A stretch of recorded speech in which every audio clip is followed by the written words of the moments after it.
One thing that we love doing at Totally Teach is helping teachers out that have been in sticky situations, and that usually requires a knowledge of the labour law here in China. So we've been lucky enough to be invited by Landing Law Firm to speak to a lawyer that I've known for many years myself. So let's get inside and ask about his advice and insights of the law here in China.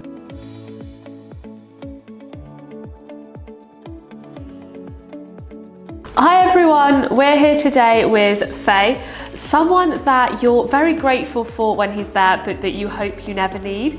So Fei is a lawyer here in Shanghai who has helped me both personally and professionally navigate some legal situations here in China with great success. And I'm super grateful for your time today, Fei, to answer some questions and give us your insights to help the teachers if, but hopefully not, they incur some situations where they need legal advice in China. So could you tell us a bit about yourself and where your background is and how long have you been with Landing? Hi Rowena, thank you. So I have started in Beijing before and with Landing for 60 years. So generally I practice civil law and commercial law, including labor law. So I can give our clients legal advice and help them review, check, or draw up their contracts and represent them to file lawsuit against other parties. As for Landing office, our headquarters is in Shanghai.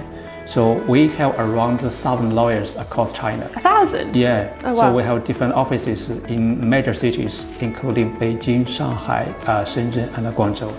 Okay, so first question, can an employer legally fire an employee on the spot? In short, yes, but it depends.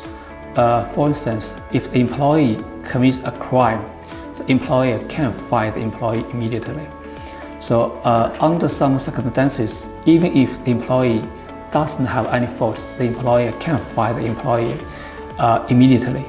For example, the labor contract law says if the employee is not fit for his or her job after the adjustment of his position, and he is still not fit for the job, the employee can choose to fire him with a 30 days notification or pay 1 month's salary and fire him immediately. Okay, so if they commit a crime, then they can be fired immediately without any pay. Yeah. But if they have been given an adjustment first and then it's still not working out, then they can fire them with either 30 days notice or severance pay. Yeah, correct. Okay.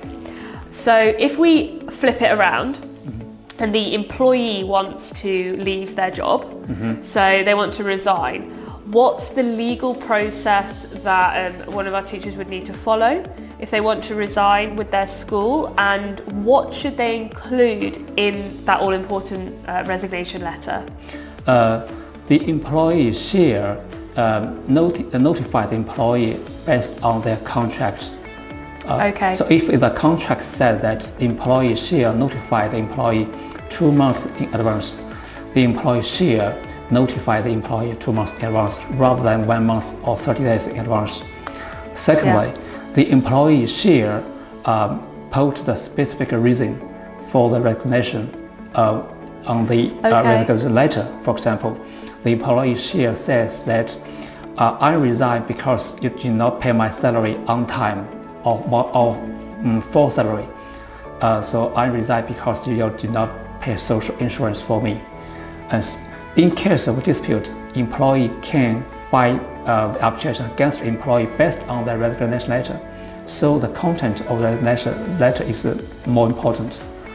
Yeah, that's okay. So the contract resignation period overrides normally the 30-day labour law requirement. So that's really important to be checking contracts when you're signing them, or be aware at least of the resignation period you need to give, the notice.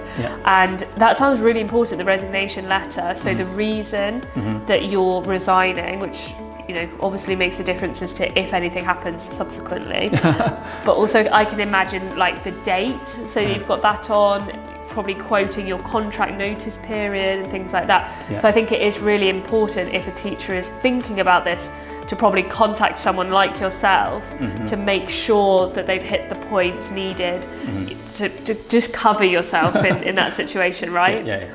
So, okay, that's really useful. Obviously, the situations can get a bit messy sometimes. If they are filing for arbitration for their release and cancellation letters, or maybe another situation, what's actually the process in China for, the legal system in terms of from contacting someone like yourself to ending up in court? What are the steps?